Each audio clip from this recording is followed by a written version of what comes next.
Revolución Jacaranda. Una lucha desde la información, desde las voces de todas. Revolución Jacaranda. Con Corina Ortega. El Fondo Internacional de Sobrevivientes del Ácido informó que de 1.500 ataques con ácido en el mundo, el 80% de las víctimas fueron mujeres. La Ley Malena se aprobó en la Ciudad de México el pasado 8 de febrero de 2024. Con esta aprobación, la Ciudad de México se convierte en la tercera entidad en regular la violencia ácida. María Elena Ríos Ortiz, saxofonista de origen mixteco, profesora y activista, sobrevivió a un ataque con ácido en el 2019. A casi 5 años de ese hecho atroz y de transitar un arduo camino hacia la justicia y la reparación de daños, el Congreso de la Ciudad de México aprobó la Ley Malena, la cual tipifica la violencia ácida como intento de feminicidio. En esta emisión de Revolución Jacaranda en el IMER, nos acompaña María Elena Ríos para continuar con la segunda parte de esta entrevista. Mi nombre es Corina Tlali Ortega. Comenzamos. Según la Comisión de Derechos Humanos de la Ciudad de México, en 2022 se reportaron 47 ataques con ácido o sustancias corrosivas contra mujeres. La Ciudad de México, el Estado de México y Puebla son las entidades con mayor incidencia. María Elena, gracias por acompañarnos y estar en esta segunda parte de esta entrevista. Al contrario, muchísimas gracias por siempre el espacio y para mí es un gusto compartir algo que es para todas. Pues aquí tenemos algunos datos que son alarmantes, Malena, porque, por ejemplo, la Fundación Carmen Sánchez ha señalado que la edad de las víctimas oscila entre los 20 y los 30 años de edad. Y el 85% de los casos, el autor intelectual de estos ataques fue un hombre, ya sea la pareja o expareja de las víctimas. Además de que también se ha identificado que se involucran 2 o más personas como actores materiales o intelectuales. ¿Qué opinas de esto? ¿Cuál es la gravedad de que en este rango de edad pues las mujeres sean víctimas de estos delitos? Bueno, yo creo que es un tema bastante alarmante y qué bueno que haces esta pregunta porque algo que tenemos que reconocer, aunque moleste a unos y aunque nos duela a otras, es que las mujeres somos un sector muy vulnerable. Pero lo que falta decir es que además de esa edad, la mayoría, aproximadamente entre el 90 y el 95% de las mujeres sobrevivientes y víctimas a estos ataques con ácido y sustancias corrosivas, son mujeres racializadas. Porque esto no le va a pasar a la hija de un gobernador, a la hija de un legislador, a la hija del presidente de la República, ¿no? Esto le pasa a mujeres que están en condiciones todavía de más vulnerabilidad, de donde evidentemente el agresor, que en su mayoría son hombres y en su mayoría son exparejas o parejas sentimentales, pues gozan también de un privilegio, ¿no? Porque no les gusta que lo comente, pero lo voy a decir, los hombres por ser hombres, por nacer hombres, por ese simple hecho, son personas súper privilegiadas, ¿no? Que los llena de poder. Y al someter a una víctima a maltrato psicológico y físico, porque esa también es una de las agravantes dentro de esta reforma, pues la víctima no va a tener la capacidad o una sustancia jurídica para poder denunciar, porque ya la sometió al miedo, ¿no?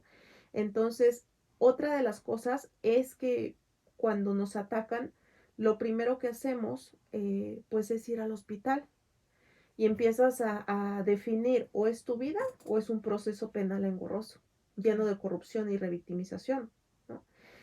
A eso me refería en el programa anterior cuando hablaba sobre los contextos de las mujeres. Me han dicho a mí, oye, Male, pero ¿cómo le has hecho? Si, bueno, si no han detenido al agresor, no has tenido justicia, pero tocas el saxofón y estás estudiando y luego das conciertos y entrevistas. Creo que lo que a mí me ha ayudado sinceramente es que soy una mujer soltera. Es decir, no dependen hijos de mí y eso me da un poco más de autonomía.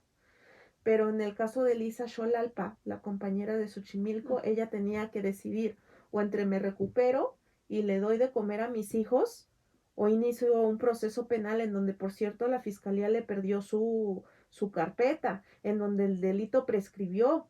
Entonces, ahorita ella está buscando justicia, pero ya ni por el delito, sino por violencia familiar. Y dime, ¿es justo para la víctima? Claro que no, pero esto se debe precisamente a las condiciones sociales en donde pues también tenemos que señalar al Estado, ¿no? Porque es el que nos coloca en esta situación.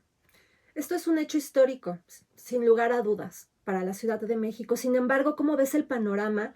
¿Cuál es el reto para que esta ley se aplique en todo el territorio nacional? Porque volvemos a lo mismo, a esa inequidad. Dependiendo del lugar, del territorio donde las mujeres radiquemos, de eso depende acceder a ciertos derechos y a la impartición de justicia. Pues el camino es bastante largo, no es algo fácil. Desde la Cámara de Diputados y Senadores ya se hizo el llamado, inclusive en el año pasado, en mayo, metimos la iniciativa de ley con el senador Cravioto y con la senadora Citlali, pero sí es necesario caminar estado por estado. ¿Por qué? Recordemos que cada estado de la República pues es libre y soberano, tiene sus propias reglas, pues su propio código penal. Entonces tenemos que estandarizar lo que sucedió en Puebla, lo que sucedió en Baja California, lo que sucedió en la Ciudad de México, en otros estados de la República, porque como decíamos en un inicio, cada entorno es diferente y en base de este entorno se han creado las políticas públicas, ¿no? Entonces sí es necesario, además que falta mucho el diálogo y entender. A mí, inclusive instituciones de gobierno me han dicho, ya, pero ya se te quitaron las cicatrices. Y no, las cicatrices no se quitan, pueden mejorar, pero no se quitan. Y es muy grave que desde instituciones de gobierno tengan, pues, deja tú que no tengan la conciencia, sino que tengan ese nivel de ignorancia, ¿no? Me iba a arrepentir en decirlo, pero mejor lo digo porque es la verdad y hay que hablar con la verdad, ¿no? No es ofensa, es verdad. Entonces, sí es necesario caminar estado por estado. Ahorita la iniciativa ya se presentó en Quintana Roo, en Campeche, en Veracruz, en Guerrero, en Colima, en Nayarit, en San Luis Potosí, en Chiapas. No sé qué está pasando, que lo mandaron a la congeladora sabiendo que en San Juan Chamula ya ha habido agredidas y que pues no es necesario el ácido. Cuando estamos hablando de violencia ácida estamos metiendo todas las sustancias posibles. Lo único que no se pudo meter fueron los cables de alta tensión porque no es un líquido. Pero estamos hablando, por ejemplo, de la sosa cáustica, como fue el caso de Carmen en Veracruz, por ejemplo, agua caliente, aceite caliente, gasolina, alcohol, como ha sucedido con otras compañeras, en donde, por cierto, el Estado las ha criminalizado y revictimizado cuando dicen que ellas se quemaron solas. A todas las personas que nos escuchan del otro lado, quiero preguntarles su opinión. ¿Consideran que la ley Malena tiene que extenderse a todos los estados restantes? Escríbanos a revolucionjacaranda@gmail.com. Mi nombre es Corina Trali Ortega y hoy en este espacio nos acompaña María Elena Ríos Ortiz, saxofonista y profesora, activista que impulsó la ley Malena en la Ciudad de México, la cual ya fue aprobada. Y bueno, esta ley se nombró así en honor a la saxofonista, quien fue víctima de un ataque con ácido en 2019. Fue nombrada así para poder visibilizar la gravedad de estos hechos. La ley Malena fue aprobada, pero en Oaxaca se sancionó la violencia ácida en 2020, ¿no es así, Malena? Con Sí, tu caso, fue un año después del ataque. No estando esta ley regulada, estas reformas, ¿qué significó para ti que pudiera haber este movimiento en Oaxaca? bueno, son dos partes diferentes. Primero, la promoción de la iniciativa, que fue también por colectivas, Consorcio Oaxaca en conjunto con la legislación, eh, pero solamente se tipificó en razón de género y el género no lo entienden en el Poder Judicial. Sin embargo, es un esfuerzo importante. Por otro lado, se hablaba de que yo era la primer mujer oaxaqueña que agredían de esa manera y no es verdad. Ha habido otros casos que tienen antigüedad de más de 15 años, en donde esas mujeres no tuvieron la oportunidad de sobrevivir y que pues están siendo olvidadas, ¿no? Las tenemos que mencionar. Es necesario visibilizar cifras, cosa que, como decías, no hay cifras oficiales. Algo que implementamos en esta reforma en la Ciudad de México es que se tiene que hacer un registro de víctimas. A partir de la fecha de su publicación se cuentan 90 días naturales para que la Secretaría de Salud informe de inmediato a la autoridad ministerial cuando llegue una mujer. Ellos tienen que hacer los protocolos, pero evidentemente yo no voy a decir, sí, que hagan el protocolo. Tengo y tenemos todos la responsabilidad social, todos y todas, de estar preguntando, ¿cómo vas a hacer el protocolo? Digo, mi propuesta pronta sería, el día de hoy, 15 de febrero del 2024, a las 3 de la tarde llegó una mujer con quemaduras en aproximadamente el 40% de su cuerpo. Al parecer, o si ya tienen cómo comprobar, fue por gasolina. Se le ejercieron este tipo de violencia y se le avisa a la autoridad ministerial. Y la autoridad ministerial tiene que establecer un protocolo para que vaya en orden ese registro. ¿Por qué es necesario un registro? Porque muchas veces pensamos que son casos aislados los ataques por quemadura. Vamos a llamarlo las quemaduras hacia las mujeres. Y no es verdad. Me han dicho, oye, es que en la Ciudad de México es muy poquito hablar de 30 años. Sí, yo lo entiendo. Me han dicho, se deberían de quedar todo el tiempo en la cárcel y estoy de acuerdo porque es tan inimaginable la manera en cómo nos cambian nuestro proyecto de vida, pero afortunadamente ya lo estamos legislando, así como la legislatura pasada, ahora lo legislamos para ampliar la condena, para reconocer el tipo de violencia. Y este registro va a servir para que no sean 30 ni 40, sino que sean más en un futuro. Hay una frase que dice, lo que no se mide no se puede corregir, y los indicadores son muy importantes. En este caso, hay estadísticas, por ejemplo, INEGI tiene información sobre ataques con arma blanca, arma de fuego, pero no tienen información sobre ataques con ácido. Entonces es muy importante esto que mencionas, Malena. Quiero también preguntarte, ¿cómo visualizas, cómo ves el reto frente a que estas modificaciones a las leyes mexicanas, pues no siempre implica que las autoridades a cargo de la impartición de la justicia actúen eficientemente y que tengan la sensibilidad hacia estos casos, como ya lo comentabas anteriormente?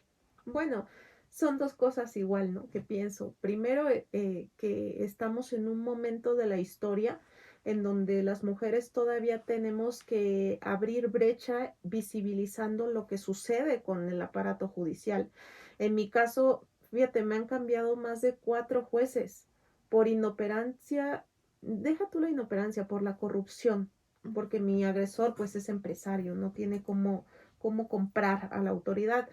Pero yo creo que también es una responsabilidad del Estado saber o encargarse sobre qué está sucediendo, ¿no? Algo que yo he demandado mucho y que después el presidente de la República escuché que también lo comentaba, es reformar el Poder Judicial, porque si no se reforma vamos a estar en las mismas. ¿Y las leyes de qué van a servir? ¿Que sean leyes muertas? Hay que aprender a diferenciar que una cosa es el poder legislativo, otra cosa es el ejecutivo y otra cosa es el judicial, porque a veces se tiene que a confundir de que es que la fiscalía, no, muchas veces los errores empiezan desde la declaración. Yo siempre he insistido, ¿cómo es posible que nos enseñan a festejar recientemente a la Constitución mexicana?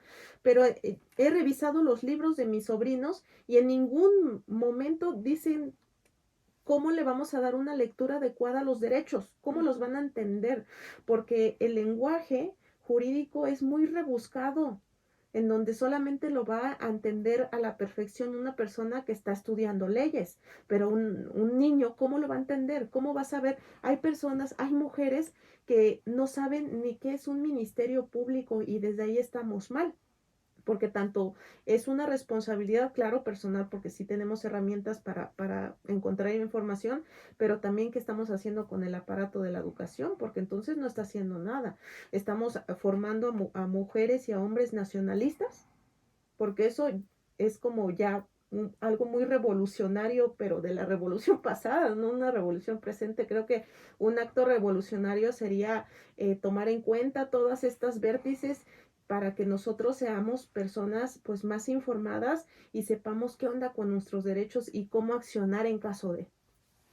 Malena, pues quiero agradecerte por toda esta información que compartiste con la audiencia de Revolución Jacaranda en el IMER, con todas las personas que nos están sintonizando a través de Radio Ciudadana 660.